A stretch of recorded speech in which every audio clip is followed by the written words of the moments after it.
ఓం నమో వెంకటేశాయ. సదానంద యోగీశ్వర్ల ముఖ్య శిష్యుడు, మనందరి మహాగురువు బ్రహ్మర్షి పితామహ పత్రిజీ కన్న కళలు సాకారమైనటువంటి క్షణం ఇది. నిన్న ఈరోజు 2 రోజులు ఈ మార్నింగ్ మెడిటేషన్లో నేను పార్టిసిపేట్ అయ్యాను. నిజంగా తిరుమల తిరుపతికి ఆనంద క్షేత్రం అని పేరు. ఆ ఆనందం అంతా ఈ మార్నింగ్ మెడిటేషన్లో వెళ్ళి విరిచింది అని నా హార్ట్కి టచ్ అయింది. ఆయన వెళ్ళిపోయి 4వ సంవత్సరం నడుస్తుంది. కానీ ఆయన చైతన్యం మనందరిలో మనతో మన వెంట ఉండి నడిపిస్తుంది అనే దానికి ఇంతకంటే గొప్ప నిదర్శనం ఏమీ అక్కర్లేదు. గురువు ఉండి చేయడం గొప్ప విషయం కాదు. ఆయన వెళ్ళిపోయిన తర్వాత 10 రెట్లు పిరమిడ్ స్పిరిచువల్ సొసైటీస్ మూవ్మెంట్ ప్రపంచవ్యాప్తంగా మరింత ఘనతతో వర్ధిల్లుతోంది. ముఖ్యంగా యునైటెడ్ స్టేట్స్ ఆఫ్ అమెరికాలో ఇవాళ పిరమిడ్ స్పిరిచువల్ సొసైటీస్ మూవ్మెంట్ ఎంతగా ఘనత వహించిందంటే డల్లాస్లో ఈ సంవత్సరం 180/180 పిరమిడ్ నిర్మాణం ప్రారంభం కాబోతోంది. 2004లో మొదటిసారి వారు వెళ్ళారు అమెరికాకి, లలితా మేడం యొక్క సహాయ సహకారాలతో. మరి ఆ రోజు కలలు కన్నారు పత్రిజీ. ఏమన్నారంటే, అమెరికా నుంచి వచ్చిన తర్వాత ఈ ప్రపంచంలో ఏ గొప్పవారినైనా ఏ గొప్పతనాన్నైనా ఆమోదించేటువంటి దేశం ఏదైనా ఉందంటే అది యుఎస్ఏ మాత్రమే. ఆ యుఎస్ఏలో మనం గెలుచుకున్నామంటే ప్రపంచమంతా గెలుచుకున్నట్లే. ఏదో ఒకరోజు మన పతాక యుఎస్ఏని గెలుచుకుంటుంది అన్నారు. అది ఇప్పుడు వెలువరిస్తుంది అక్కడ.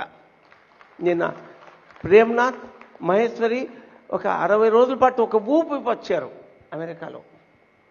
మరొకప్పుడు పత్రిజీ కళలు కన్నటువంటి ధ్యాన ఆంధ్రప్రదేశ్ ధ్యాన జగత్గా వెల్లివిరిసింది. అలాగే స్పిరిచువల్ ఇండియా. ఆ తర్వాత వారి యొక్క కళలన్నీ కూడా వెల్లివిరిసిన ఒకే ఒక వేదిక పిఎంసి, పిరమిడ్ మెడిటేషన్ ఛానల్. తెలుగులో ఒక ఊపిన తర్వాత PMC Hindi, PMC Kannada, PMC Tamil ఎంత గొప్పగా తమ జెండాను ఊపుతున్నాయో. శ్రీకాకుళం నుంచి ఫ్లైట్లో వస్తుంటే ఆనంద్ నేను పక్కన కూర్చున్నాం. ఆనంద్ అన్నాడు, సార్ మనం భారతదేశంలో గెలుచుకున్నాము. నా యొక్క కళలు ఏంటంటే లండన్లో బీబీసీ పక్కన మన స్టూడియో ఉండాలి, బీబీసీ కంటే గొప్పగా దేదీప్యంగా వర్ధిల్లాలి అన్నాడు ఆనంద్. మరి వెంకటేశ్వర స్వామి యొక్క ఆశీర్వాదంతో, పత్రిజీ చైతన్యంతో, సదానంద యోగి యొక్క సపోర్ట్తో ఆనంద్ కన్న కళలు, హనుమంతరాజు గారు కన్న కళలు నిజం కావాలని నేను మనసా వాచా కర్మణ కోరుకుంటున్నాను.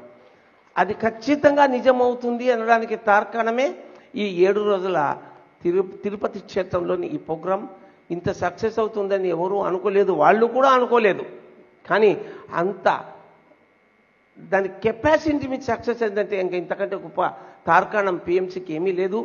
తాత్కాలికమైన ఒడిదుడుకులు ఏ సంస్థలోనే వస్తాయి.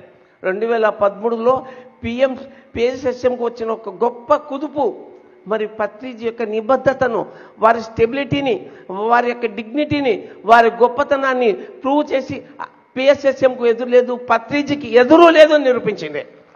అలాగే ఇప్పుడు కొంచెంగా వచ్చిన పిఎంసి కుదుపు అదంతా కూడా తొలగిపోయి పత్రిజీ ఎలాగైతే 2013లో నిలదొక్కున్నారో అలా ఖచ్చితంగా పిఎంసి నిలదొక్కుంటుంది. దానికి మనందరూ కూడా ప్రతి ఒక్కరూ సపోర్ట్ చేయాలి. ముఖ్యంగా షేర్ హోల్డర్స్ ఎవరైతే ఉన్నారో వాళ్ళందరూ మేము పెట్టుబడి కాదు విరాళం ఇచ్చామనుకొని దీనికి సపోర్ట్ చేస్తేనే ఈ సంస్థ మరింత గొప్పగా ఉంచుకుంటుంది. ఈరోజు పిఎంసీకి ఒక చిన్న కుదుపు ఉంది. కానీ ఆ కుదుపు పిఎంసీని ఇంతింత ఒట్టతింత ఈ వామనావతారుడు ఎలాగైతే ఆకాశానికి ఎదిగాడో అలా మరొక 3 సంవత్సరాల్లో పిఎంసీ ప్రపంచవ్యాప్తంగా ధ్యానం అంటే పిఎంసీ, పిఎంసీ అంటే ధ్యానం అనేటువంటి అద్భుతమైన స్థాయి సంతరించుకుంటుందని వెంకటేశ్వర స్వామిని మనసా వాచా కర్మ కోరుకుంటున్నాను నేను. మనమందరము అదే కోరుకుందాం. పిఎంసీ జిందాబాద్, పిఎంసీ జిందాబాద్, పిఎంసీ జిందాబాద్. ఏ చోటుకైనా ఏ ప్రోగ్రాంకైనా మనము వెళ్ళవలసిన అవసరం లేదు. మనకు పిఎంసీ ఉంది, మన కళ్ళెదుటే ఉంది అనేటువంటి ఆ ఖచ్చితమైనటువంటి దృఢ విశ్వాసం అందరికీ కలగాలని ప్రతి ఇంట్లో కనీసం 4 గంటలు 24 గంటల్లో పిఎంసీ ఓపెన్ అయి తీరాలని, టీవీలో మొబైల్లో ప్రతి ఒక్కరూ ధ్యానం చేయాలని, జ్ఞానం పొందాలని, తమ జీవితాలను సంస్కరించుకోవాలని ధ్యానం అంటే శ్వాస మీద ధ్యాస అని, ధ్యానం చేసేవారు దేవతలని, ముక్కు ఉన్న ప్రతివాడు ముక్తికి అర్హుడేనని, అరగంట ధ్యానం అరచేతిలో వైకుంఠమని, ధ్యానం చేసేవారే దేవతలని, దేశ దేశాన నగరాన పట్టణాల్లో పల్లెల్లో కొండల్లో కోణల్లో ఆటవిక గూడాల్లో నక్సలైట్ల మధ్యన టెర్రరిస్టుల మధ్యన ఇంటింటికి గడప గడకు ధ్యానం అంటే శ్వాస మీద ధ్యాస, జ్ఞానం అంటే మాట మీద ధ్యాస అని చాటి చెప్పిన వారు బ్రహ్మర్షి పితామహ పత్రిజీ పిరమిడ్ సొసైటీ మాత్రమే. పత్రిజీ చెప్పేవారు మనం ఒక ప్రత్యేకమైన కేటగిరీ, మనము అందరికీ అర్థం కాం, మనకు అందరూ అర్థమవుతారు, కానీ వారి స్థాయికి దిగి పిరమిడ్ సొసైటీ వారిని ఉన్నతోన్నతమైనటువంటి జ్ఞాన మహర్షులుగా తయారు చేయడానికి మనం భూమి మీదకి వచ్చాం. మనం సెలెక్టెడ్ పర్సన్స్, మిగతా వాళ్లతో మనల్ని మనం పోల్చుకోవాల్సిన అవసరం లేదు.